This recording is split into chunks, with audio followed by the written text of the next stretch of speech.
इथं आपण 2 कैऱ्या घेतल्यात। मी कमी आंबट कैरी घेतलेली आहे, तोतापुरी कैरी आहे। आता ही आपण याची साल काढून घेऊया पहिली।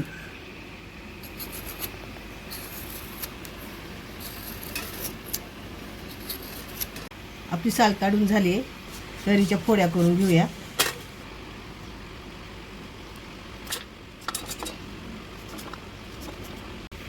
मोठ्या मोठ्या अशा फोडी करायच्या। तेल तापले, त्यामध्ये मोहरी छान तडतडून द्यायची। मोहरी तडतडली त्यामध्ये जिरं, मेथी दाणे,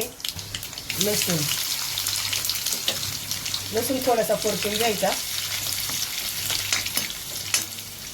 त्यामध्ये मिरची पावडर आणि आपण कापून घेतलेल्या फोडी टाकून द्यायची। त्यामध्ये गूळ, 1 वाटी गूळ टाकलाय।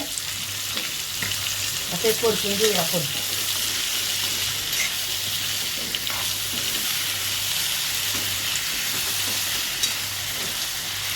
अगदी थोडंसं मीठ चवीनुसार, गोडात थोडंसं मीठ टाकावं म्हणून थोडं मीठ टाकले मी। आपण मिक्स करून घेऊया, झाकून ठेवूया 2-3 मिनिटांसाठी। आपले 2-3 मिनिटं झालेत, झाकण काढून बघू। इथं गुळाला चांगलं पाणी सुटलंय। आता याच्या आपण परत झाकण मारून ही कैरी पूर्ण शिजून घेणार आहे गुळाच्या पाण्यात।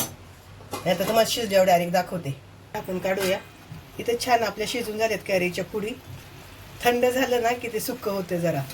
आपण गॅस बंद करूया। इथे आपल्या गुळात शिजलेली कैरी तयार झाली आहे। एकदा नक्की करून बघा।